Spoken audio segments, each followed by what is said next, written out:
What's up, everybody, and welcome to the Optimist Fantasy Football Channel. I'm Nate Polvogt, joined by my co-host, the one and only Lou, the man Brunson. We're here for the Express. It's a week 14 of NFL action. It's been a day, man. It's been kind of a crazy day. Yeah, a lot of injuries, especially early on. Some really big ones. Let's hit that real quick. Actually, this is a really good point of conversation to start here. Tyrod Taylor with a groin injury did not return. Daniel Jones was a suspected Achilles tear that could be and will be season-ending if that's what it is, obviously. David Njoku went out and did not return with a knee injury. Darnell Washington had a concussion. Here's a couple of big ones, though. Devon Achane, rib injury, did not return. Said he could have if needed to, but this is something to monitor if you've got him heading into the fantasy playoffs. Jaden Daniels, left elbow injury. We saw him get just absolutely obliterated on a block after an interception. They said that he will return this season. They did not say when. Definitely something to monitor. And Zach Ertz did not look good. Appears that he may have torn his ACL.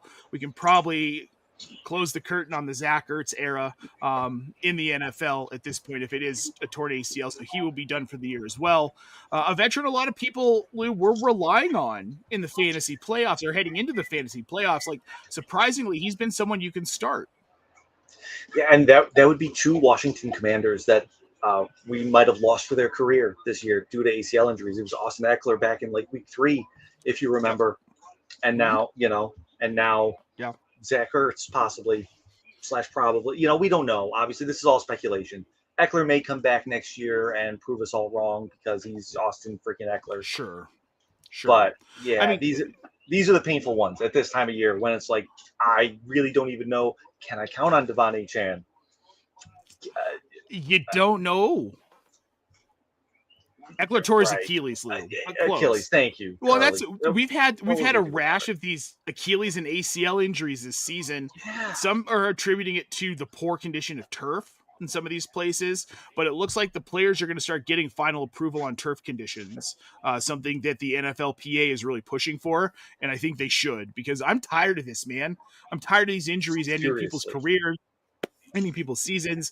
I mean, with Michael Penix, we might have seen his last professional football snaps. It's his third ACL tear in his career, and he's a second-year NFL quarterback. I'm not saying it's definitely done, but like the possibility's there, right? Yeah, and not to get too dynasty focused or anything like that, but that's one of the bigger predictors of retirement is just missed games, and unfortunately, ACL, Achilles tears. I mean, those are two of the bigger things that are going to make you miss a whole lot of games. Well, and your joints aren't the same after those injuries. I tore my ACL when I was 13 years old, and my right knee still isn't the same. And I'm 43. It'll never be the same. We've been spoiled by guys like Nick Chubb and Adrian Peterson, that sort of thing. These guys who have shred their knee and then come back as good, if not better than ever, right? And it's difficult for us. It's difficult for humans to understand that we are looking at the literal exceptions to the rule, the peak physical specimens that are literally built to come back from something like that and have the time and energy and just all these things to be able to come back from it. This is not something that normal humans, and unfortunately, when you get to your mid-30s, you kind of are a lot closer to normal human than you are at 21, 22 years old. And no matter how hard you train, as you get older, it becomes harder to recover from injury. It becomes harder to train to avoid injury, unless you're Matt Stafford. We all need a Matt Stafford chamber. Lou, Cam White on YouTube wants to know, how big of a bottle does he need to bring to pour one out for all the players we lost this week? Yes. I mean, we're talking about a 40 of Old E, man. Just bring it on and dump it out. The limit does not exist. No, it doesn't. All right, Lou, let's get into the first game on this slate here. We're going to talk about the Seattle Seahawks and the Atlanta Falcons. Yep. Yep, that is a game we're going to talk about. Sorry, a little glitch on my computer there. Seattle wins this one 37-9. Nothing about this game was close, Lou. The backfield was what we thought it was. Complete split. We had 10 carries for Kenneth Walker, 7 for Zach Charbonnet. Neither one of them scored. That was Jackson Smith and Jigba and Cooper Kupp today. 2 for Njigba, 1 for Cooper Kupp. And Jigba continues to be the best receiver in football, man. 10 targets, 7 catches, 92 yards. Darnold did spread it out. Rashid Shaheed, how do you see some work? How good did that feel, man? 4 catches for 67 yards for Shaheed. Do you think this is a sign of maybe he's going to be more involved in this offense over the next few weeks? I hope so. One of the things to remember, though, like Atlanta's been a really, really bad pass defense over the last month. Like top or bottom 5, top 5, however you want to parse it there. Worst in the NFL, friendliest to passing attack. So it's tough to take too much away. I mean, the one nice thing last week, week 13, that was the exception, not the rule with JSN. I'm sure just with the overall goofiness of the week, his managers have to feel a lot better seeing him back to being the JSN that we've come to know and love throughout the course of the season. He's not someone I want to be rolling out week 1 of the playoffs, to be perfectly honest with you. Really hope you got some better options. And that said, he's probably going to end up somewhere in the wide receiver 40-ish range for me. Is that like, if you need a wing and a prayer type guy, you can do worse than a really speedy wide receiver in a good offense. Okay, so let's say Marvin Harrison's back, Rashid Shaheed or Michael Wilson next week. Arizona has Houston, remember? Oh, then it's got to be Shaheed then, because you don't play those guys against Houston. It's just that is a bad time. It's probably going to be the first time since he's taken over them that I'm going to be saying, no, you need to stay away from Brissett. See, I'm the opposite. I'm still leaning into Brissett because I still think they're going to throw the ball a bunch. They don't have a running game, dude. I mean, Bam Knight's going to be your RB1. That's a bad sign. Bad sign. Good for him. Good experience for him, and I love it. I'm sure his mom's super proud of him. But yeah, I mean, for fantasy, right, you can't trust it. But again, Seattle, I think for fantasy purposes, Sam Darnold, 20 of 30, 249 yards, 3 touchdowns. He's a serviceable QB2. You're not in the fantasy playoffs firing him up as a QB1. There's too much variance with his play. There are much better options. If you're one of 6 teams left, you might even be able to find something on the waiver wire that I'd rather start QB1, depending on matchups in week. But JSN's a go, and I think we can pretty much retire ourselves from wanting to start Ken Walker or Zach Charbonnet. What do you think? I think Charbonnet still makes a reasonable flex, depending on what your options are. But that's about it. Like you don't want to have to start any of these guys, especially bye weeks are done next week. So like the pool is 4 teams deeper. So you're talking somewhere between 4 and 8 running backs getting thrown back in. You should be able to find something. If you can't, right? Like your options are what they are. And if Charbonnet is your best option, he's your best option. And at least he has red zone touchdown upside. Right? Like this week was honestly the exception when he didn't get a touchdown, which is honestly kind of shocking considering how bad Atlanta's been against the run. But Seattle didn't need to because they scored from far away instead. Yeah. I mean, he still has 3 touchdowns over his last 5 games if you include today. So he's a guy that, if you're looking for an emergency flex, I'm okay with throwing him out because he could score a touchdown any week. On the Atlanta side of this, they scored 9 points. Obviously, the majority of their offense was their kicker. That's just what this team is. Zane Gonzalez, 3 of 4 for field goals. He had 10 fantasy points. Not bad. Right? Like, okay, cool. Yeah. If you started him, you likely didn't. He's not on anybody's fantasy radar, nor should he be going forward. One good game does not denote a good kicker. This is not a team that gets a lot of opportunity. So Kirk Cousins, 15 of 30, 162 yards, throws 2 picks. Bijan Robinson, 20 carries for 86 yards. He doesn't score. Kyle Pitts, though, 6 catches for 90 yards. So he, like we talked about earlier in the week, he ended up being a very serviceable tight end. Kind of saw that 2 weeks in a row. I think this is a trend that's going to continue, and I think that we can kind of lock on to Kyle Pitts as a back-end tight end 1. He's seeing enough volume from Kirk Cousins. This team's out of it. We know what they are, and this is what they are. They're Bijan Robinson and like short, stupid routes because Kirk Cousins can't get the ball down the field. Right. And my worry is, and we don't know, right? So this is future tripping a little bit, but let's say Drake London comes back for week 15. Yeah. what do we do with it? Because Pitts has been this reliable guy, and I would say if everything stays the same, yes, you absolutely do roll Pitts out as confidently as a tight end 1. And then if Drake London comes back, what do we do? Because I could see Drake London siphoning off a bunch of those targets from Pitts. All of a sudden, Pitts isn't startable. And because Cousins can't throw the ball down the field, London's not startable either. So it's a little bit of a wait and see. Don't put the cart before the horse. Make sure you're keeping up with the news and everything.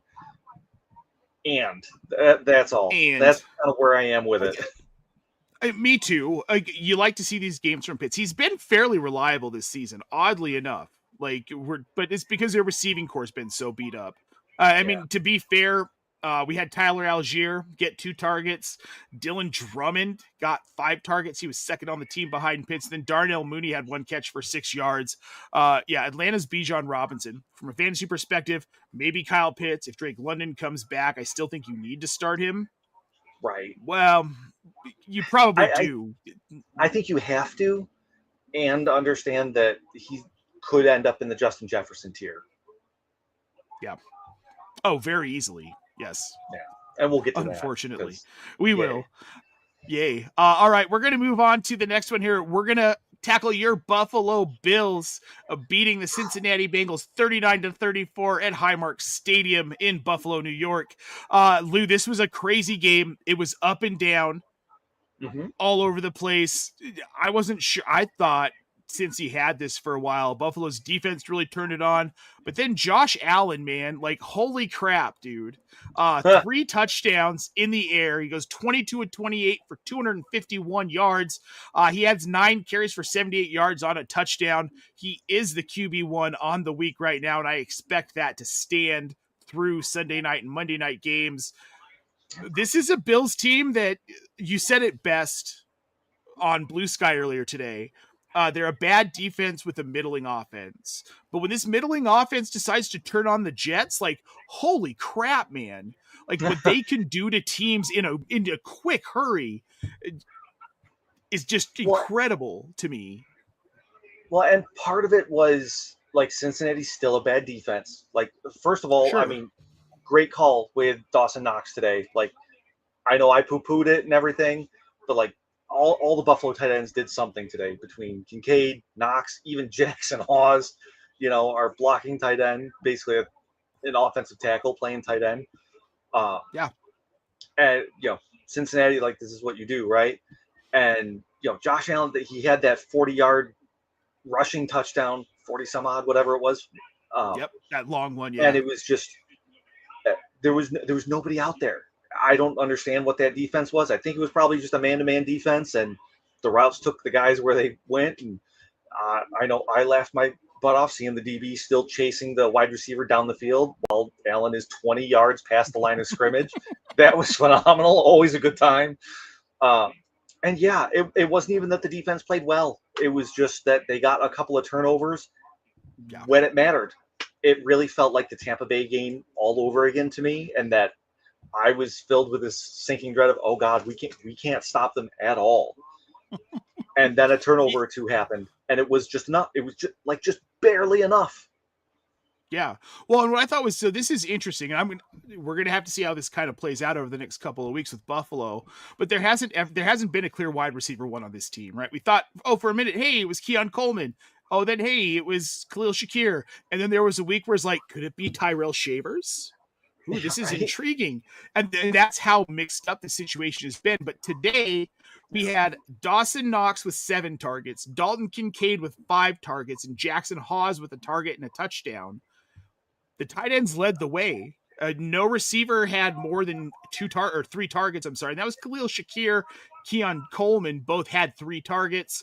Ty Johnson, the running back, had 3 targets as well.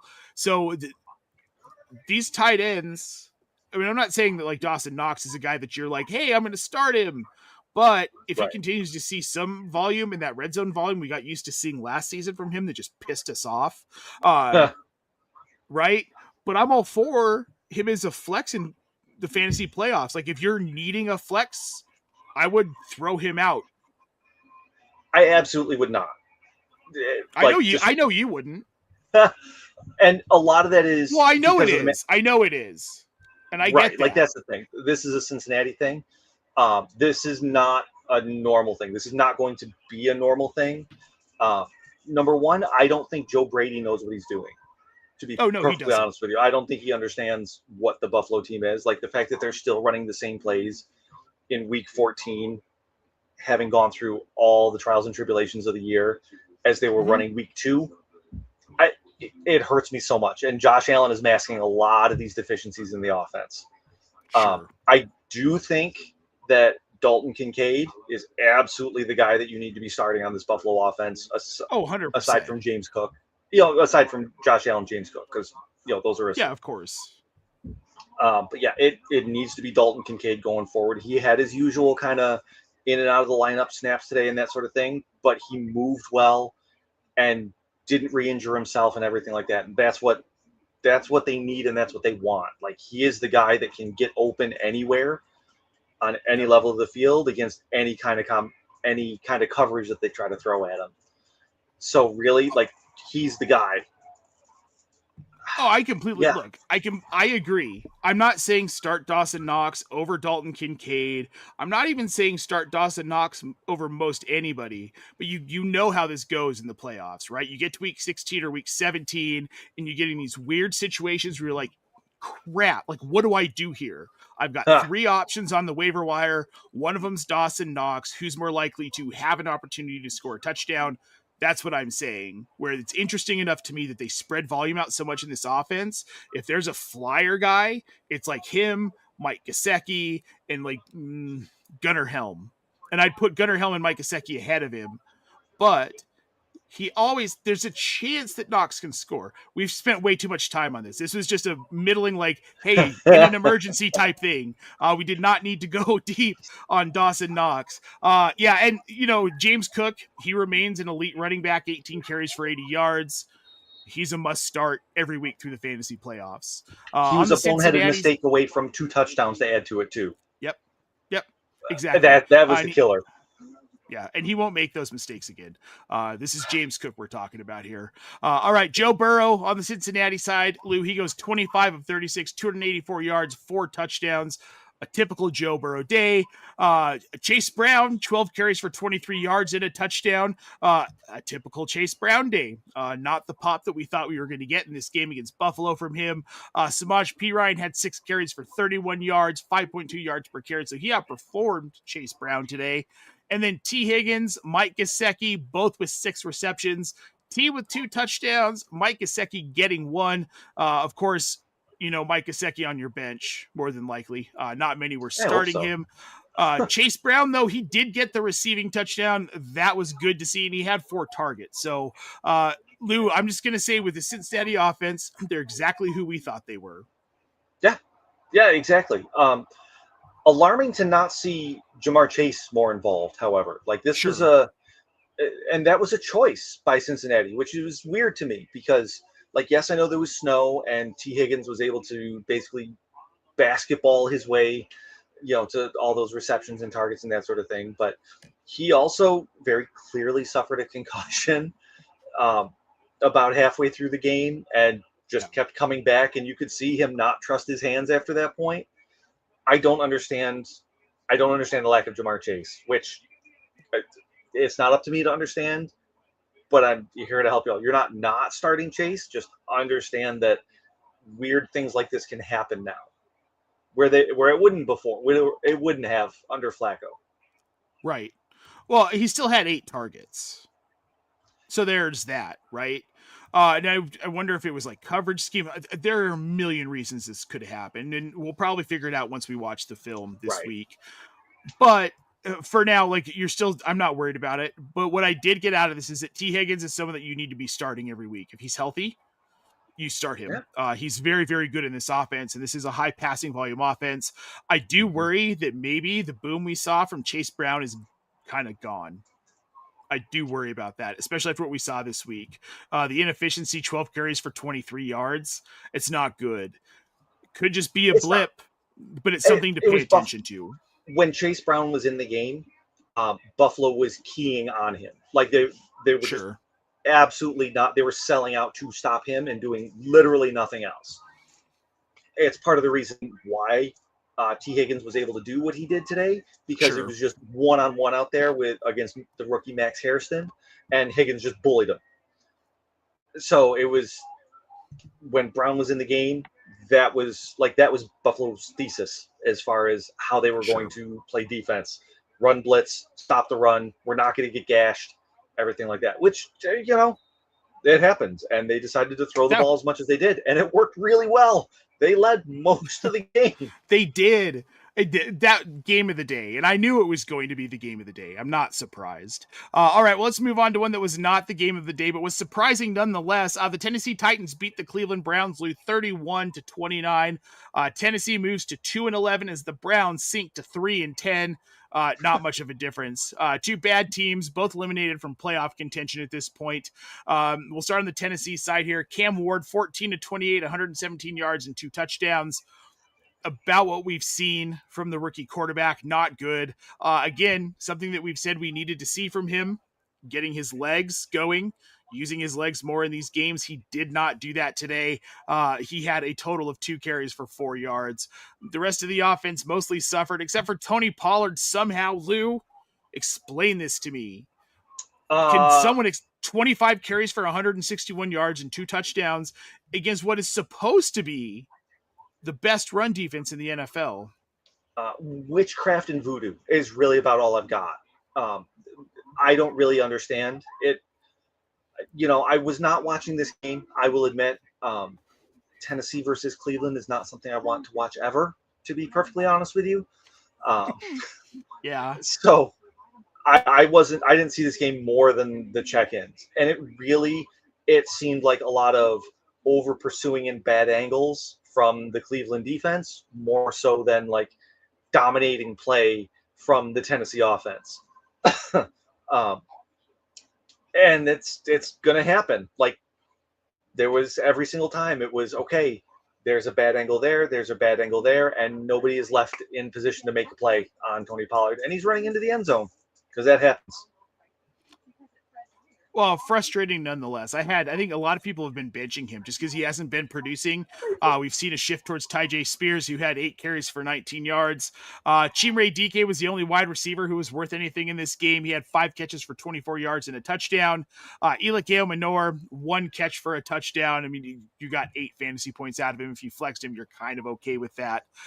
Gunnar Helm, 1 catch for 8 yards on 2 targets. This Tennessee offense, that was surprising. I thought we'd see more Gunnar Helm.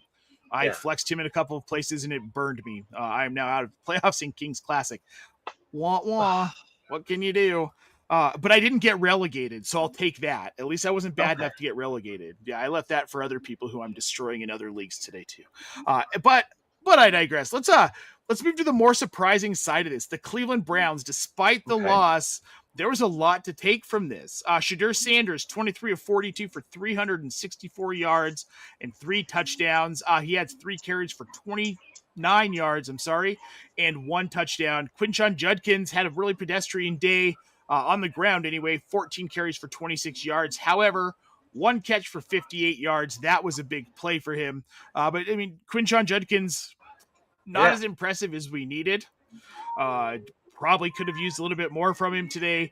Thought we were going to get more in this matchup, but we did not. But look, Shedeur Sanders, I know this is the Tennessee defense, and I know that a lot of that is because they played Tennessee, but like there were some encouraging things here, right? I mean, this is one of those that whoever you are watching this game, looking at this box score, you are going to take from Shedeur's performance what you want to take from Shedeur's performance. Was it better than last week? Yes. Was it in any realm of the word good? No, absolutely not. He's still not a good quarterback. 23 out of 42, not close to good enough, folks. Not even close. His amazing throw to Harold Fannin that Fannin caught for a touchdown. That was Fannin mossing that DB and just making a big boy play over him. That is a throw that literally every quarterback in the NFL, and I would say probably about 50 or so in college, can make every single time. There was nothing special about that throw. That was Fannin making him right. So I'm not one to say, oh, yeah, Shooter's going to be great for this offense. I think he gives their weapons a better chance than Dylan Gabriel did. And I think that's damning with faint praise. And I think that's kind of where I've been with him. And there's nothing that I've seen so far that moves me off of that. The only thing I think Shooter Sanders has done is he's cemented himself as at least a decent QB2 option in the NFL. Like, backup, not QB2, backup quarterback. Okay, I think that gotcha. he's a no, not in God, no. No. That came out totally wrong. Yeah, no. I say that and then I retire. I can't possibly get any worse than that. But yes, I think what he's done is he's worked himself into where like the rest of the league is looking at this like, okay, this guy's a serviceable backup. If we need him for 1 or 2 games, it's not going to be great, but would you rather start Shooter Sanders or Kenny Pickett? Kenny Pickett. Yeah, right. I love that we both went to the same Kenny place. Pickett. Yeah. As soon as I said it. All right, well, we're going to move on from this game. I know there's just nothing in this. Harold Fannin was great. We've already kind of 11 targets about that. for Fannin. And with Njoku's injury, like if for some reason Fannin made it to your waiver wire, he needs everything you've got to get him because he get him right now. Yes. Locked in tight end 1 with Sanders starting. Yep. All right. We got Keenan Dole 12 on YouTube. Does Daniel Jones being out impact JT's fantasy production? I think it does, but in a good way. I think that they're going to lean on him, and this is 20 plus carries a game the rest of the way for Jonathan Taylor because you're not going to trust Riley Leonard to run this offense in any sort of real fashion. I mean, you're not wrong.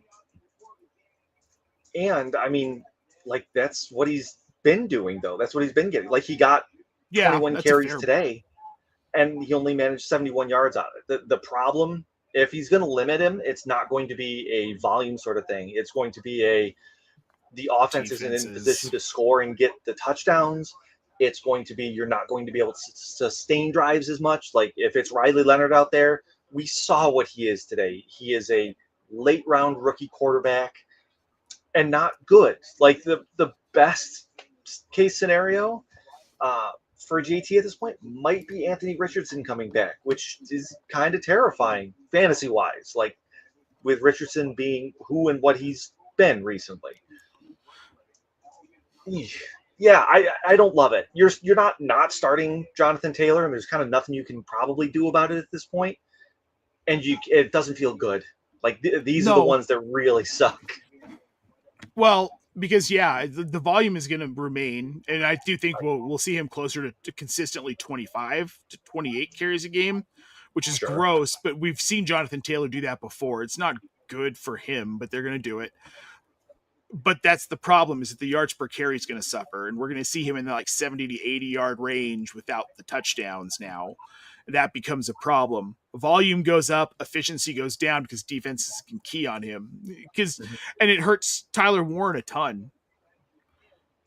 Yeah, I mean, I think Tyler Warren, Alec Pierce, Michael Pittman, Josh Downs, if you were still holding out hope for him, like any of them, it really hurts. Yeah. And I can't, even when Anthony Richardson is cleared to practice, I can't see them going to him at this point. You just roll with Leonard. I mean, look, I don't disagree, and it's just like, what's the? I'm just searching around for, if it's not Leonard, what's the other option, and that's about it. You know, like there's not any. Yeah, sometimes there is no light at the end of the tunnel. Kendall Dole also wants to know: is it time to start considering Corum over Kyron in fantasy? No.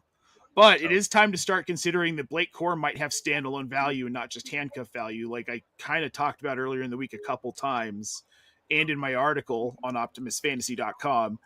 If he's going to get carries, if they're going to truly split this backfield like this in this offense, I think Corum has standalone value. He had a touchdown today. Like, if we're going to continue to see this, and look, we've seen these running backs, and Blue, you and I have seen this so many times over our years and years of watching football. These guys who like they don't see a ton of volume, right? But somehow, some way, they just managed to freaking score.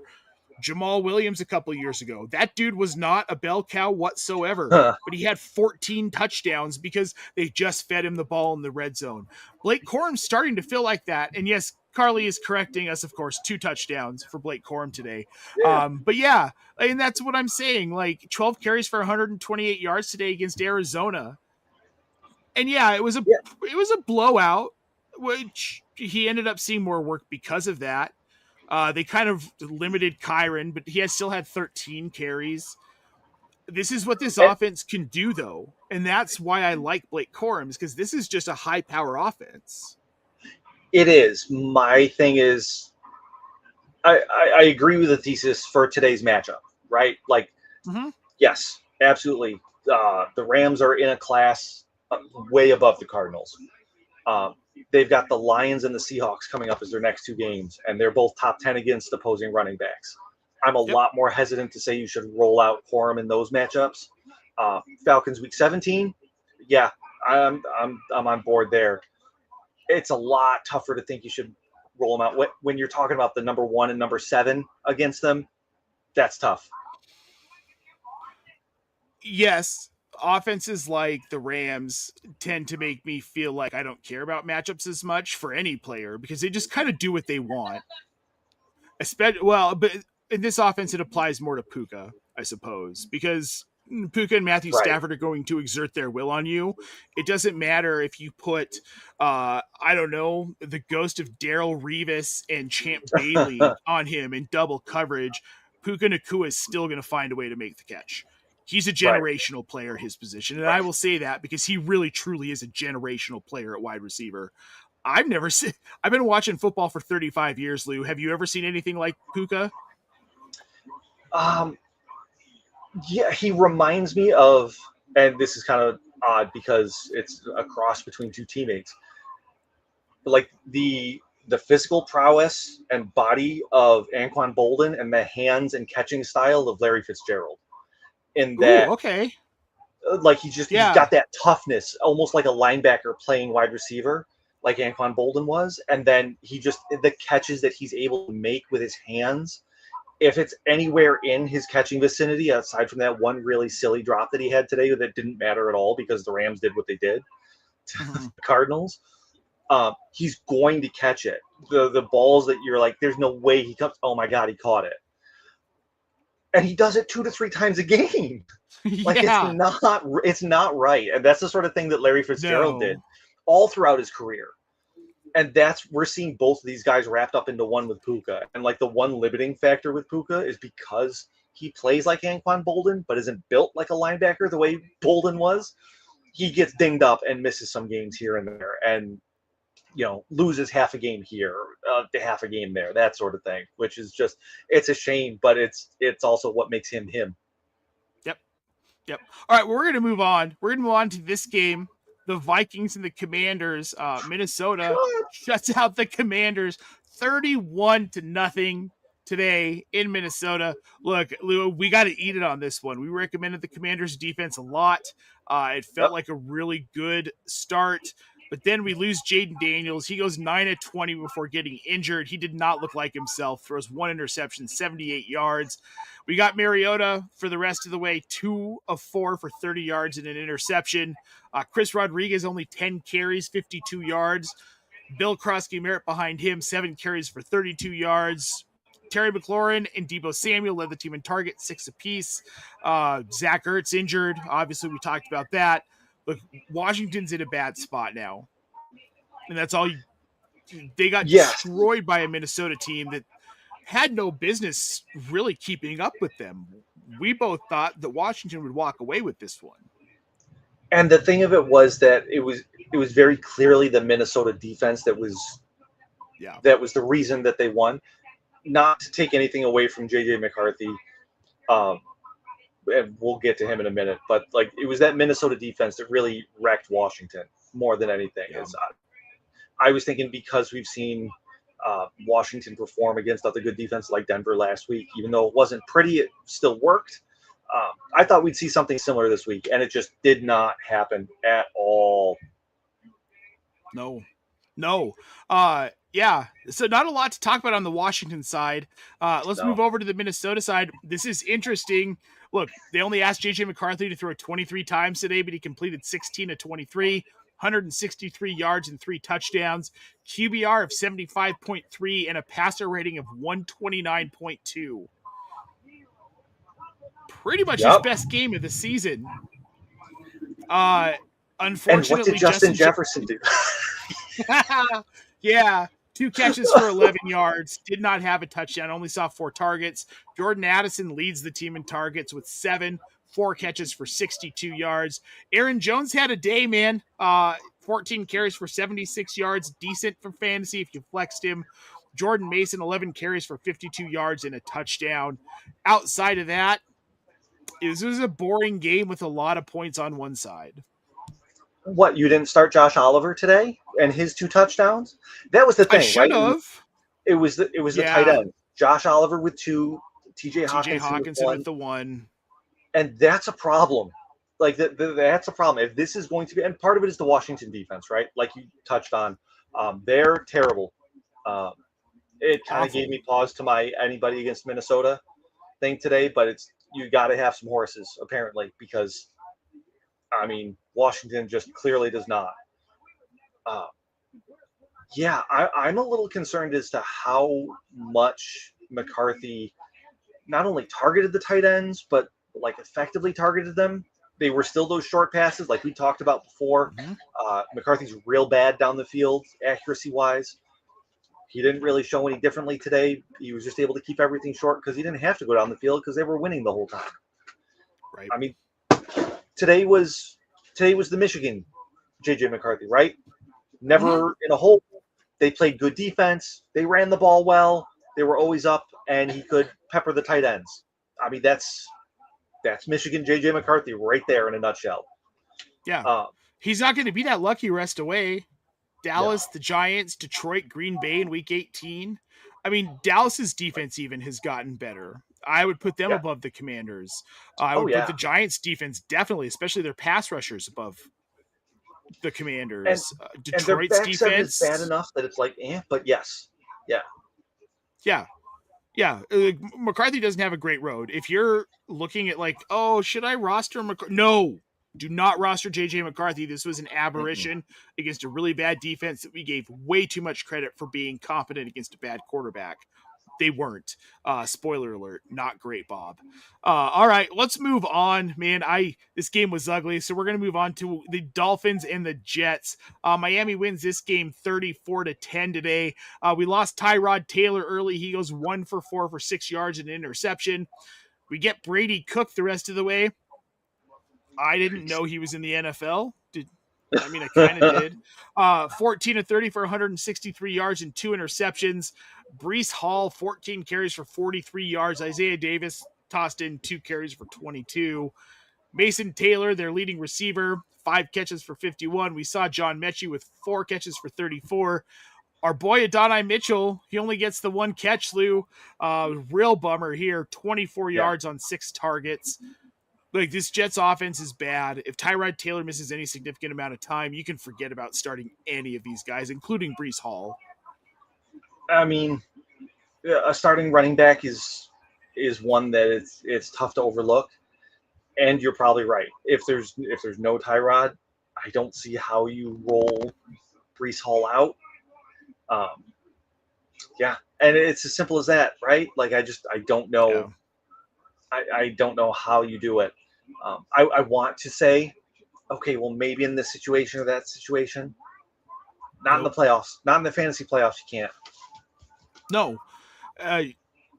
Because defense is all this. Like, you're at a point now where defenses can just hyper focus on Breece Hall. Right. Right. And like, okay, so John Mechie catches a handful of passes. That doesn't matter. No, this offense, all of a sudden, nothing about it matters. If Garrett Wilson comes back, he probably doesn't even matter. Like, this is a Justin Jefferson situation where, look, I traded for him in a keeper league where I'm out of it. I have no shot. I traded for I traded Jahmyr Gibbs for him. I couldn't keep Jahmyr Gibbs another season. I can keep him next season, so I'm going to hold on to Wilson. Don't care if he plays. Just please get him a better quarterback. Please. Something, anything, please. Come on, God. Woody Johnson. We'd love to have you on the show to talk about it. If you'd like to join us, we'll show you the way. Yeah. Actually, I don't know if I want Woody Johnson on this show. Yeah. All right, let's move on to the Miami side of this. Tua goes 13 to 21 for 127 yards and a touchdown. Fairly pedestrian. Jalen Wright has to step in with the injury to Devon Achane, which we talked about earlier. He played really well, Lou.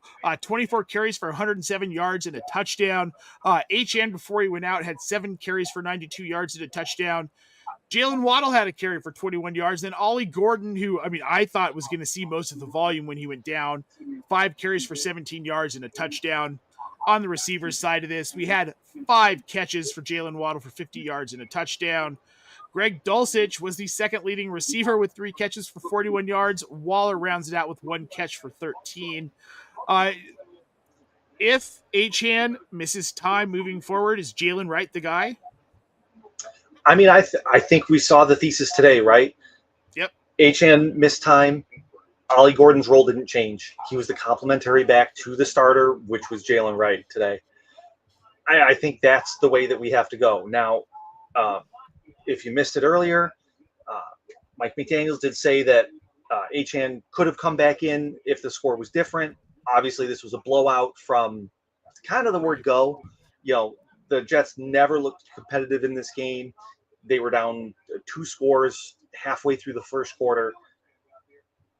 Miami didn't have to do anything the rest of the way, especially once Tyrod got hurt. So I'm looking at Wright and going, okay, if Achane misses time, he's got to be the guy. Yeah, he is, which I love. I really liked Jalen Wright coming out of Tennessee. The problem was he hurt his knee towards the end of the season. He didn't really get to participate in the combine. He was supposed to be at the Senior Bowl. He pulled out at the last minute, so he just didn't get in front of people. And I feel like he probably would have gotten drafted a little bit higher. But then I thought that about Hendon Hooker, too, and now he's healthy and nothing. So, I don't know, man. But I like Jalen Wright. If Devon Achane is going to miss time, I think he's the guy to go with. Otherwise, nothing really else to talk about in this one, Lou. So we're going to move on to the next one from this week. That game wasn't fun, and this one was. This one was surprisingly fun. The New Orleans Saints surprise everyone. They go into Tampa Bay and win 24-20 over the Buccaneers. Tyler Shuck, not impressive numbers. He goes 13-20 for 144 yards. Does not throw a touchdown, but then 7 carries, 55 yards, 2 on the ground. And Devin Neal, who even you and I were poo-pooing this morning, he ended up with 19 carries for 70 yards and a touchdown. He added 1 catch for 14 yards. And then Devon Vele led the way in receiving yards. He had 3 catches for 40 yards and led the team in targets, or tied, with Chris Olave, who had 5. Olave had 3 catches for 30. Juwan Johnson, 4 catches for 38 yards. And that was their offense. Literally, that was it. Yep, what it that was it. Devin Neal, changing your mind a little bit about his role here? I'm not changing my mind about his role. I don't think I'm changing my mind about any of it, honestly. This was a game that was close, and they could continue to lean on Devin Neal. They could get him 19 carries. That hasn't been the case, honestly, for the Saints a lot this year. As we can tell by their record. This is not, they improved to 3-10 after this win. This is, that's the Saints. It's not a little, it is scary for Chris Olave because the thesis with him is that, okay, they're going to be down, so they're going to throw a lot, so he's going to get a lot of targets. And there were only 20 passing attempts altogether today. That's, you need a 50% target share if you're going to be okay trotting out Chris Olave with that kind of passing volume. That's tough. And luckily for, Olave managers, I don't think that's going to be the case again. We know division matchups get weird sometimes, and this happened to be one of them. Yep. But Tyler Shuck, I still think he's a back-end QB2. I think he's in super flexing QB2. I'm okay rolling him out in the fantasy playoffs. Their matchups aren't terrible the rest of the way. Carolina and New York, the Jets at home. They've got Tennessee in week 17. And that's the thing, right? Like those are 3 games that they could win. And we've seen today like 7 carries for 55 yards. If he's going to run like that, if we're looking at, 30-ish rushing yards and the possibility of a touchdown every week, yeah, you kind of got to consider him if you're in one of those super flex leagues. Yeah, and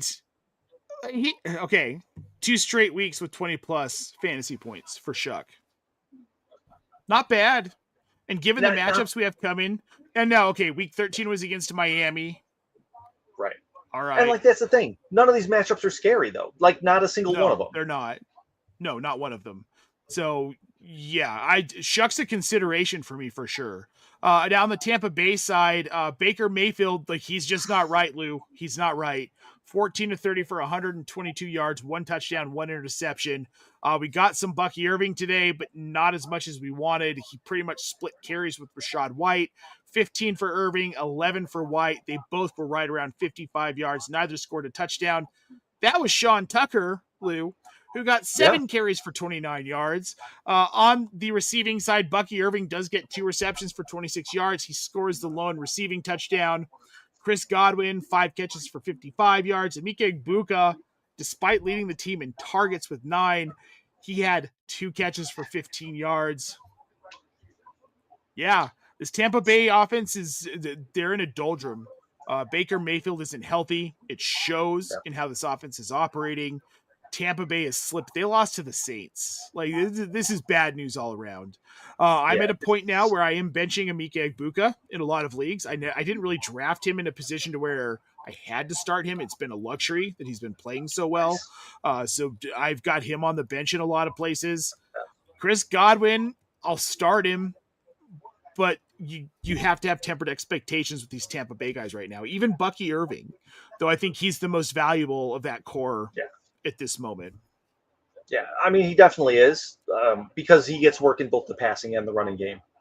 So it's even if he gets shut out in one, he's got the other to fall back on. But it's scary, right? Like this was not a Bucky and White. This was Bucky and White and Tucker, like you said.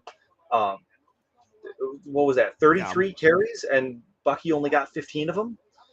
That's a lot of touches out of that backfield that's not going to Bucky. And I understand he's still coming back from injury and everything like that. So, but in a game that you had to win, like you're now tied for the division lead with Carolina. That's not good. That's not good because Carolina has been playing better than you are. That you're not leaning into your guys that really make a difference for you that's a tough road to hoe. It is a tough road to hoe. I want to throw this out here before we move on to the next matchup, Lou. Obliterate. I like the way you spelled that. It's a little tough to read, but I'm here for it. It's just my old ass eyes, I guess. Yeah. Okay. Hey, fellas, do you like Woody Marks, or do you think Omari and Hampton plays tomorrow? We don't think, we know, but we've also talked about we think he's going to be somewhat limited, Lou. And with Kamani Vidal having played so well, it gives them even more reason to limit Hampton on his return. Which way are you going here? Are you going Marks or are you going Omari and Hampton? I've got him close enough that they're a question, but I do have Hampton in the tier above Marks, so I'm still rolling out Hampton over him. But I do think it's a good problem to have because I do think they're both going to be at least reasonably productive. Same. I'm leaning Hampton, but like I like to say, by a hair. So just barely. All right, now just barely in the lead of the AFC South is the Jacksonville Jaguars with the win today, 36-16 over the Colts. We did talk about this a little bit. Daniel Jones done for the year. More than likely, it looks like you're probably done for the year. It looks like it was an Achilles tear. If not, he's at least out for a couple weeks. It was some sort of sprain or partial tear. It's not good. This is a team that's probably going to be rolling with Riley Leonard rest of the way. Daniel Jones, before he went out, was 5 of 7 for 60 yards and a touchdown, interception, if you will. Riley Leonard, 18 of 29 when he came in, goes for 145 yards, throws another interception. Jonathan Taylor, 21 carries for 74 yards and a touchdown. Riley Leonard did add a rushing touchdown. So first of all, I'm not going to say go out and get Riley Leonard. Absolutely not. No way in hell should you ever do that. Yeah, he got a rushing touchdown. He is the widest quarterback I've seen in a long time. Not in a good way. I'm just going to seeing him at the Senior Bowl try and run. No, he played for Notre Dame. Even worse. Oh, didn't he start? I think he started at Duke and then transferred to Notre Dame, didn't he? He did. Okay. But he won a national championship. Watching him at the Senior Bowl, it was like, do you remember Rick Meyer? Of course you remember Rick Meyer. Oh yeah. Yeah, it's like Rick Meyer, but even less mobile than Rick Meyer. That's what he is. That Notre Dame quarterback mold without the mobility. Yeah, it's not good, man. It's not good. Jimmy Clausen. So this is. Oh God, yes. Jimmy Clausen. I think at this point, man, Michael Pittman becomes an asset because Riley Leonard's going to hyper target the veteran. We saw it today. Pittman had 12 targets. Alec Pierce had 8. These are the guys you're going to want in this offense going the rest of the way with Riley Leonard. Jonathan Taylor obviously is someone you want to start, but as we talked about earlier, Lou, he's going to see a lot of carries. He's been in that 20-plus carry range most of the season. The problem is the efficiency is going to dip because teams are going to start loading the box against Leonard and against Taylor. Right. And part of it, so one thing, Alec Pierce suffered a concussion today. Yep. So got to watch out for his status, unfortunately, because he's been the wide receiver 1 for the Colts for a little bit now. And if he's out, that's obviously going to affect things. One thing is I wouldn't get too caught up in Riley Leonard's passing numbers today. Jacksonville was running away with this game most of the time, so it was just kind of taking short stuff and kind of getting what he could. It was garbage time very, very early in this. So I wouldn't read into Michael Pittman too much, but I think if you need him as a wide receiver 3 next week, you can probably roll him out and be relatively okay. Like I would start him over like the Buffalo wide receivers, probably all the Tampa Bay wide receivers at this point.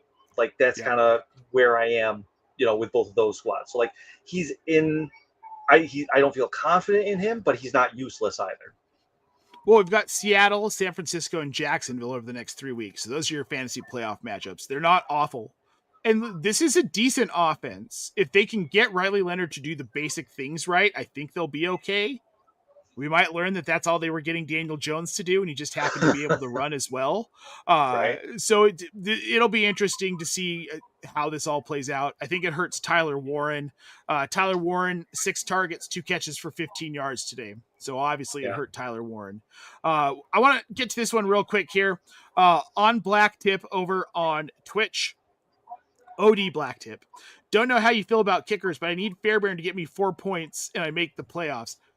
You will get those 4 points out of Fairbairn. He's kicker 5. Well, no, look, he's kicker 5 on the season for a reason. Like the thing about kickers, anybody watching, listening to the audio version of this later, watching the replay on YouTube, when it comes to kickers, all you need is this. You need an offense that can move the ball, but not super well. Like Houston, they can move the ball, but you get to like the 30 and they kind of start to stall, like they can't work in that compressed space. You get a lot of field goals out of teams like that. Fairbairn's that guy, just a lot of opportunity. Evan McPherson was turning into that guy over the last couple of weeks, kind of tailed back today, but something to look for. All right, we're going to move on to the Jaguars side of this one, Lou. Trevor Lawrence is Trevor Lawrence today, 17 of 30 for 244 yards and 2 touchdowns. We got a little Nick Mullins, 1 attempt, 1 reception for 3 yards. Travis Etienne was Travis Etienne, 20 carries, 74 yards and 2 touchdowns. Trevor Lawrence added 4 carries to their rushing totals for 16 yards. Brian Thomas Jr., though, he had 3 catches for 87, getting him involved a little bit, something we didn't necessarily expect. Jacoby Myers and Tim Patrick get the touchdowns. Tim Patrick, 5 for 78. Jacoby Myers, 4 for 39. And then Brenton Strange kind of rounded it out here, 3 catches for 27 yards. This is a playoff team. Yeah. Obviously, they lead their division. As much as we don't like it, as much as we don't want it, this is what it is. With these fantasy assets, though, Brian Thomas Jr., Jacoby Myers, Travis Etienne, Trevor Lawrence, Brenton Strange. How do you feel about them rest of season with where this team's at? I still don't trust Brian Thomas Jr. This was good to see from him. Like, proof of life. Glad you're okay, buddy. Glad to see it. you can have a seat on my bench instead of the waiver wire. Jacoby Myers, I mean, dude's a borderline wide receiver 1, upper end wide receiver 2. Like, this is where he is, especially without Parker Washington, who, we don't know exactly what his status is going to be, because hip injuries can be weird. They're for weird, a wide receiver. Especially for wide receivers, Yeah, well said. Brenton Strange, he had a touchdown called back today, which would have made his stat line look a lot better. Dude, he's seeing consistent volume. He's seeing consistent scoring opportunities. This is what you want to see out of your tight ends. This is the downside where he doesn't get in the end zone. His line doesn't look nearly so good, but 4 catches for 45 yards and a touchdown just looks and feels a lot better. So I wouldn't have today scare you off of Brenton Strange as a solid tight end 1 rest of the season. So Myers, I'm interested in. Strange, I'm interested in. Etienne, yeah, I'm interested in.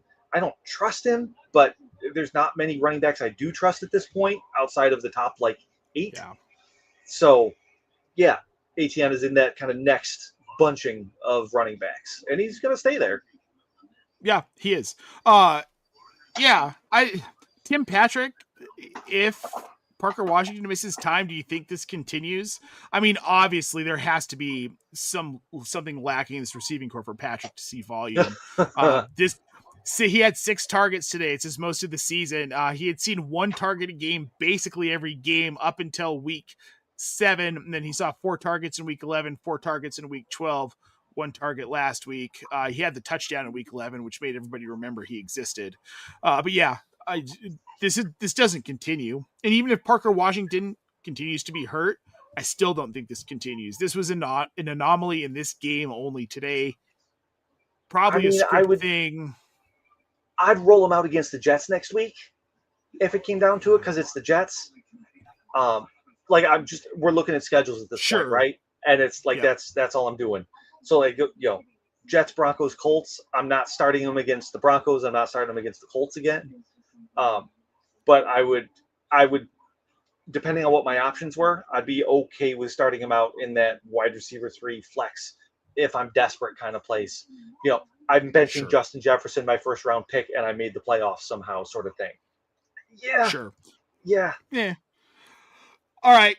Finally tracking on YouTube needs our help, Lou. I need 20 points, and I have to pick between Jaden Higgins, Omarion Hampton, or Kamani Vidal. Not Jaden Higgins. I shave him off the top immediately. Yeah. Between Hampton and Vidal, who do you think has the chance to pop? For me, it would be probably Omarion Hampton. I'm saying Hampton because he's the big, just the physically bigger running back and should be getting whatever goal line carries that they get. And as we saw last week, you can run on Philadelphia's defense and do well. There's no Jalen Carter. Right. He's not going to, he's not back this week at the very least. I'm Carly, always on top of it for us. What would we do without you? I'd lean Hampton there. Vidal could do it as well, but if you're making me bet on one of them, it's Hampton. Yeah, same. It would be Hampton for me. Obviously, Jaden Higgins, there's no way. We'd have to have a couple of touchdowns, and I don't see that happening. So that's the direction I'd go there. Jaguars, real quick, are you interested at all in Travis Etienne as a starting running back rest of season? Yeah, I mean, RB2? You probably have to if you've got him. He's in that RB2 range. I'm not going to trust him as much as those top, kind of handful of guys. But at the same time, I'd rather be rolling him out than your Woody Marks, your DeAndre Swift, even, that sort of running back. So he's going to be there for me, and I'm going to feel icky the whole time. Of course you are. All right, Lou, we're going to move on to the next game. It's the Steelers beating the Ravens 27-22 today. Lamar Jackson will start on the Baltimore side of this. He looked a little bit better. 19-35 for 219 yards. He throws a touchdown on the ground, 7 carries for 43 yards, and he breaks that curse, finally gets a rushing touchdown against the Steelers this weekend. He looked better. The rest of this offense didn't look super great. We had Zay Flowers, though, 8 catches for 124 yards, the rare bust out from him. No way to ever predict when that's going to happen. It makes him so much harder to start. Isaiah Likely gets the receiving touchdown. He had 4 catches for 25 yards. We got 1 catch out of Mark Andrews for 9. Outside of that, it was just kind of like little pepperings here and there, like Rashad Bateman and Rasheen Ali. Derrick Henry led all rushers, 25 carries for 94 yards. He didn't score. Keaton Mitchell, 6 carries for 76 before he got hurt. So him kind of working his way in. But of course, he gets injured. What do you take away from this Baltimore performance today? I'm not surprised they lost. This is a team that's reeling right now. They are not the same. Nope. Was this Lamar Jackson getting it out against a division opponent type performance? Can we trust this to continue from him? I mean, I don't see any quit in this Baltimore Ravens team. So if you're asking me, do we trust it? No. That being said, it was good to see something from Lamar Jackson. Like this was not a good game from him or the Ravens team. Like he went 19 of 35. That's not normal Lamar Jackson type numbers. And it really looks like their passing offense has decided, at least today, our passing offense is Zay Flowers and literally nobody else. I don't understand that decision, but it's not up to me to understand. Right.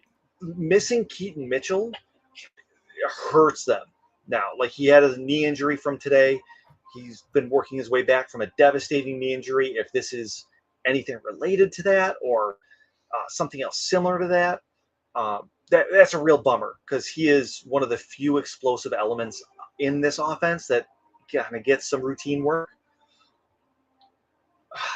It's tough. Like if you sat Lamar Jackson today, you probably saw enough that's like, okay, I can start him again and hope that he builds off of this. But like we saw Lamar Jackson get caught from behind to end the game. That's not Lamar Jackson. He doesn't get caught from behind. Nope. But we did see him scramble around and create while on the scramble, which we haven't seen. Create effectively on the scramble, which we haven't seen over the last couple of weeks. I still don't think he's 100%. Looking at the matchups, they've got Cincinnati, New England, and Green Bay. Cincinnati next week, I will start him in week 15 in all the leagues that I have him in. But week 16 and week 17, there's some real questions. Because if he doesn't play well against Cincinnati, depends on how he looks next week. Yeah, exactly. If he doesn't look good against Cincinnati, I'm probably going to bench him. Well, if he doesn't look good against Cincinnati, you're probably out of the playoffs anyhow. So that's a fair point. So it won't really matter. Yeah. And it does seem like he's getting healthier. I just need to see the progression continue because you always worry about setbacks during the week. Did he do too much on Sunday and he's not going to be able to be the same next week? All right, Steelers side of this one.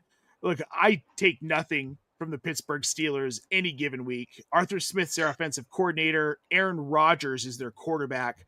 He goes 23 of 34 today, 284 yards and a touchdown. They didn't have a rusher go over 15 yards. Kenneth Gainwell stopped right at 15 yards. He did get a rushing touchdown. However, this kind of turned into the DK Metcalf show. 7 catches for 148 yards. Jaylen Warren did snag a receiving touchdown, had 3 catches for 49 yards. Kenny Gainwell, 6 catches for 27. Lou, do you trust any of this to continue moving forward? Or are these still players that are on the fringe of starting or benching for you the rest of the way? I mean, DK Metcalf kind of has to be in that thought process. Like the dude had 12 targets today. I don't understand why they decided to suddenly give him 12 targets because that has not been their MO at all this year, but they did. Right. I mean, that's more than any of their running backs got. Well, carry-wise. Anyhow, I mean, my goodness, I don't understand how Pittsburgh won this game. Like looking at this box score, you tell me Pittsburgh won this game. I don't understand how is what it boils down to. Like turnovers, the one turnover. Look, Pittsburgh had the one interception, and that's probably the only thing that's why they won. They won by 1 touchdown. Yeah. Warren and Metcalf are that borderline startable kind of flex range sort of deal, which you're not going to feel good about, but you you probably figure these are the guys I have the best chance with out of this offense. Not even considering starting anybody else from this offense in the playoffs. Oh, no, absolutely not. It's too inconsistent. All right, Lou, let's move on. We're going to get to the afternoon slate. This was an interesting slate of games here. The Green Bay Packers versus the Chicago Bears as well. Green Bay wins this one 28-21. We, of course, were on this show when this game ended, so I do not know how it ended. So we're going to run through the stats and we'll figure that part out later. We'll start on the Green Bay side. Jordan Love goes 17-25 for 234 yards.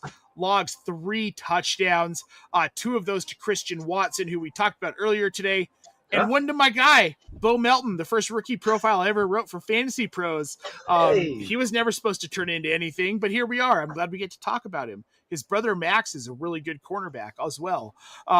Christian Watson, 4 for 89 and 2 touchdowns on 4 targets. Exactly what we said. Right? That's what we said I feel really smart now. Well, we are really smart. Outside of that, Jaden Reed also had 4 catches for 31 yards. Luke Musgrave saw 4 targets, tied with Jaden Reed and Christian Watson for the team lead. He had 2 catches for 22. Some guy named John Fitzpatrick with the capital P had 2 catches for 14 yards. So congratulations to him. Josh Jacobs, 20 carries for 86 yards and a touchdown. He added 2 catches for 6 yards. Green Bay's, again, this is a situation where we've gotten to a point in the season where this offense is exactly what we thought it would be. Christian Watson's healthy. He's become the wide receiver 1. We saw, Romeo Doubs get 2 targets. We didn't see Dontavian Wicks get a single target. Matthew Golden got 1. Yeah, boy. 1 target. Good first round wide receiver. Wonderful. Yeah. I mean, this Green Bay team is what we thought they've been, right? It is Josh Jacobs. It is Christian Watson. Yeah. It is enough Jaden Reed that if you have to start him, you're not taking a 0. And that's about it. We can't count on anything else. Jordan Love is kind of flirting with that low QB1 range, however, just from touchdown efficiency. Like, dude's just tossing out 4 touchdowns every week. And that's enough, even though he's not doing much yardage-wise, that's just enough to keep him right there. So, like, if you're wondering what to do between Lamar Jackson and Jordan Love, I'm okay pivoting to Jordan Love at this point while Lamar Jackson figures it out. If Caleb Williams has been killing you because the Bears are running the ball like crazy, I'm okay with pivoting to Jordan Love. Like, that's where I am with Love at this point. Yeah, I am too. It's not sexy, but he's serviceable. No. Right. Yeah. On the Chicago side of this one, same thing with Caleb Williams, kind of 19-35, 186 yards, 2 touchdowns. He's turned into a not sexy, but serviceable quarterback, which we talked about him being more maybe next season. But for now, that works. This backfield, also serviceable and not fun. Kyle Monange with 14 carries, DeAndre Swift with 13. 57 yards for Monangai, 63 for Swift. What separated them was the 3 targets for 19 yards for DeAndre Swift today. This is a full-blown committee, but it's a committee where they're both startable in fantasy. So one of the rare committees, which is nice to see. Yeah. I mean, you throw a touchdown on either one of these guys, and they're a strong RB2 this week, is what it comes down to, and that's kind of how you look at them going in too. So. It was like bad touchdown luck this week in what is really kind of a tough matchup. Divisional games, like we mentioned earlier, they can kind of go a little weird. But I don't have any problem rolling them both out. Like, if I have a team with both, I'm probably starting both of them in a given week. Yeah, I did today, and I'm glad I did. It helped me win. Yeah, I'll take it. All right, on the receiving side here, we had Luther Burden get 4 catches for 67 yards. Colston Loveland, 4 catches for 29 yards. He gets a touchdown. And, of course, it wouldn't be a confusing Fantasy Football Sunday without an Olamide Zaccheaus touchdown. He had a total of 3 targets, 2 catches for 7 yards, one of them being a score, because it couldn't have just gone to DJ Moore, who had 2 targets for negative 4 yards. Again, this turned into, it's what we said this morning. Colston Loveland is probably going to get work. Luther Burden got more than we thought. Worked out if you started him. You got right around 10 fantasy points out of him, 10.7, which isn't bad, and I'll take that.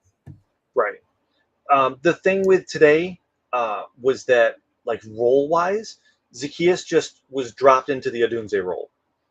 Yep. You know, outside the X receiver, you know, opening things up underneath, that sort of thing.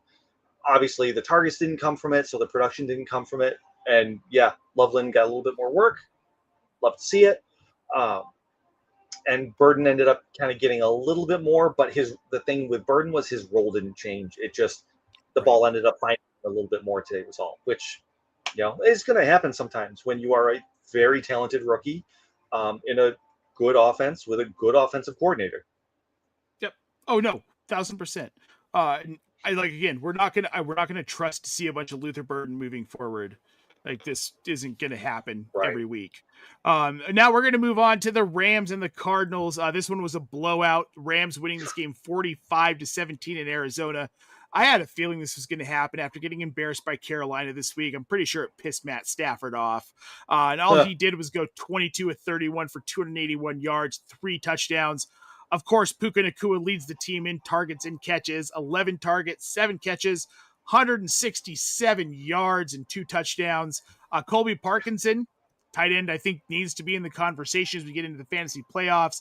3 for 32 and a touchdown. Devontae Adams, 4 catches for 29. On the rushing side of this one, Blake Corum, 12 carries for 128 yards and 2 touchdowns. Kyron Williams, 13 carries for 84 yards and a touchdown. We already touched on a lot of this earlier. Puka's a freakish human. He's going to continue to do this. You're starting him every week. I don't care who the quarterback is. I don't care who they're playing. And I feel the same about this running back tandem. Like, I will flex Blake Corum the rest of the season. I know part of this was matchup, but they found success with this, and they're winning doing this. And if they can give Kyron Williams a little bit of rest for the playoffs, why not? If you have 2 backs that can do this, and you've got a 39-year-old quarterback, why not do this? It won't continue in the NFL playoffs. They're going to air the ball out and destroy everyone in the NFC. I can already feel it happening. But for now, they can run the ball like crazy. Run it 30 times a game. Why not? Right, and that was the thing. Like, Ronnie Rivers even got 8 carries in this game. Like, this somehow it was not as close as the score said, and it was a 28-point blowout. Like, this game was over. I think the Rams had gone on a 35-0 run at one point, which I'm not as bold as you are when it comes to Corum. The thing that I can't take away from him is that even on reduced carries or snap shares, he's performing. I can't say that he's not. But that being said, like, I also don't trust it because he's getting those reduced carries. And like today it worked out and they wrote him a little bit more. Awesome. Especially if you used him. Awesome. I'm glad. I want to hear about it, to be perfectly honest with you. If you had the stones to start Corum today, I want to know. Because I didn't, to be perfectly honest with you. I had that nice 28-point bench game sit on my bench, just staring at me going, wouldn't this be nice? Yeah, I did not start him either. I just didn't have a situation where it made sense for me to start him, but now I wish I had.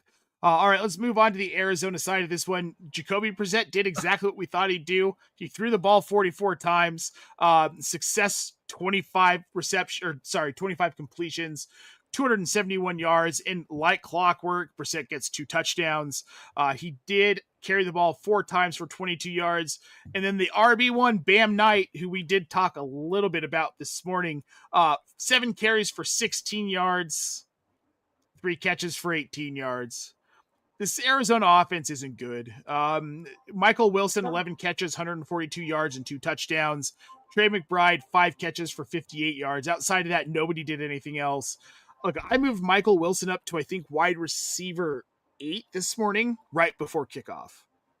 Because after talking on the Start Sit show, I started thinking about it. I'm like, even if they get killed in this game, Michael Wilson's going to see like 30 targets. Why wouldn't I fire him up? I don't understand how this offense tries to work in Marvin Harrison Jr. when he's healthy, seeing what Michael Wilson does. Like every single week that Marvin Harrison Jr. has been hurt, Michael Wilson has shown out and rewarded them, honestly, for targeting him as much as they do. Because it's not like these are, oh, I'm doing this out of pity, or this is all garbage time. Like, the game was, I'm saying, competitive. Like, the Rams were still trying on defense when Wilson was doing all this too. I would love to see Wilson get used like this throughout the fantasy playoffs, because I think it's a great story. And it's really tough to trust him if Marvin Harrison Jr. comes back, because Arizona just doesn't seem to want to let go of how that offense operates.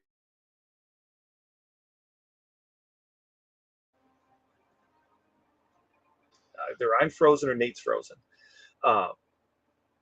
So yeah, it's just that's a tough look for Arizona right now. So I don't know. Are you back? Am I back? I don't know who left there. Oh, you're back. Excellent. You're muted though. Hello.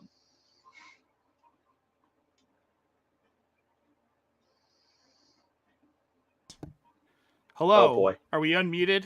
Hi. There we go. Back. Yay. Woo, internet issues. Woohoo. So much fun. All right, guys, we're going to move on to the last game of this slate here. The Broncos defeat the Las Vegas Raiders 24-17 in Las Vegas. This surprised absolutely no one. The only surprise really is how close this game was. I think most people thought Denver was going to blow them out. I didn't. I've watched this offense all season. They don't score a whole ton of points, and this was a scary matchup for me. I was afraid they were going to lose. But Jackson came home with his Bo Nix jersey on just in time to make sure they won. So that was great. We'll start with the Denver side of this. Bo Nix goes 31-38, 212 yards. He does not throw a touchdown, but he does get 3 carries for 15 yards and a rushing touchdown. RJ Harvey, Lou, looking pretty good as the RB1 in this Denver offense. 17 carries for 75 yards and a touchdown. He added 6 catches for 25 yards. Cortland Sutton gets back to it, kind of what we talked about this morning here. Yeah. 6 catches for 62 yards, didn't get a touchdown. We saw Troy Franklin down to only 3 catches for 11 yards. Pat Bryant saw an uptick here. He had 4 targets, 4 catches, 32 yards. And little Jordan Humphrey, he got involved. We had 3 targets for 27 yards for the newly acquired former Denver Bronco, now current Denver Bronco. Again, this is one of those, this Denver offense hasn't changed much this season outside of losing J.K. Dobbins. They've been about what they've been. They're not a high-scoring offense. They're not a powerful offense. Bo Nix is so up and down. Today was an update for him. No turnovers, played relatively well. The Vegas defense is very, very bad. So I'm not going to put a lot into this performance anyway around. Breaking news, folks, just real quick, want to toss this out there. Daniel Jones will undergo season-ending surgery on his Achilles. You can close the book on Daniel Jones probably until middle of next season. Might not see him in 2026 at this point. And he's a free agent. So Indy may not re-sign him. Right. Man, that's what a bummer. Yeah, bummer. Just given what his year has been, to see it come to this for him, yep.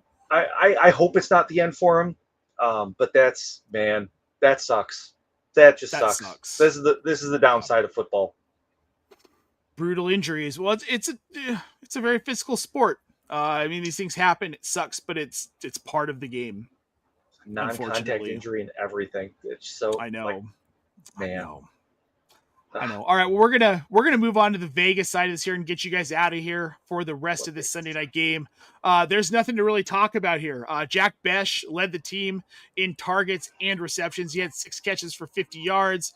Brock Bowers 4 catches for 46 yards and a touchdown. This guy named Shedrick Jackson had a catch for 25 yards and a touchdown. It was his first NFL touch.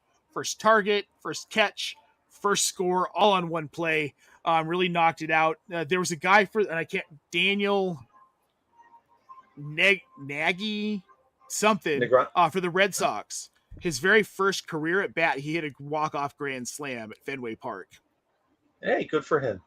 Yeah. And I mean, as Bo Jackson's great nephew, Shedrick Jackson here, I mean, good for him. He had a moment with the Raiders. Awesome. That's pretty cool. That's going to take it. Great. Yeah, that's a great story at Thanksgiving, next year when he's home for Thanksgiving. Yep. Geno Smith was so bad today he got benched. They brought in Kenny Pickett. He went 8 for 11 for 97 yards and a touchdown. Geno Smith, 13 to 21, 116 yards and a touchdown. He got sacked 3 times by this Denver defense.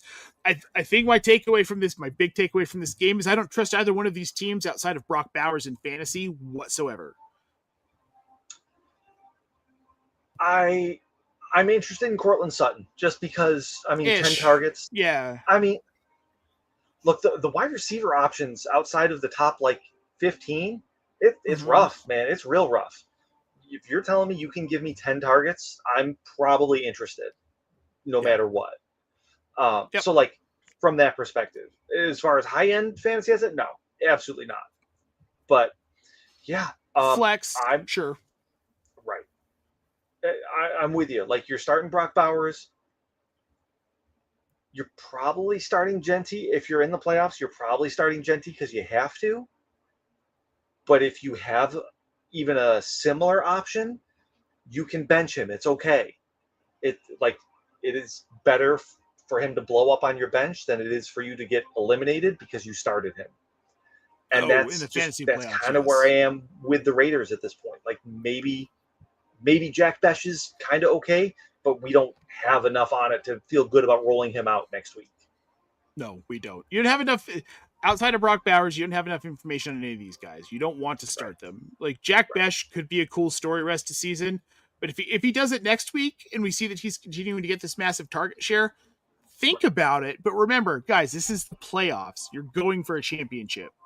You don't want to get too cute unless you absolutely have no choice. Right. Yeah. All right, guys. Well, that is going to do it for us on the Express. We're going to let you get to Sunday Night Football, but I want to remind you to make sure you tune in 7 p.m. Eastern tomorrow night. Keith Fleming and myself will be here for your week 1 of the fantasy playoffs waiver wires. We want to help you make sure you get those lineups set properly and locked down. If you have any questions between now and then, head over to our Discord server. The link is in the show description. We are there 24/7, 365 to answer those fantasy football questions. And if you want all the data, the snap share analyzers, the empty yard analyzers, the red zone analyzers, we've got all of the stats and data that you need on optimusfantasy.com. Just go ahead, check it out with the promo code GIFTOPTIMUS. You can get the rest of the NFL season free, guys. That's right, free for the rest of the NFL season with the code GIFTOPTIMUS. For Lou Brunson, I'm Nate Polvogt, guys.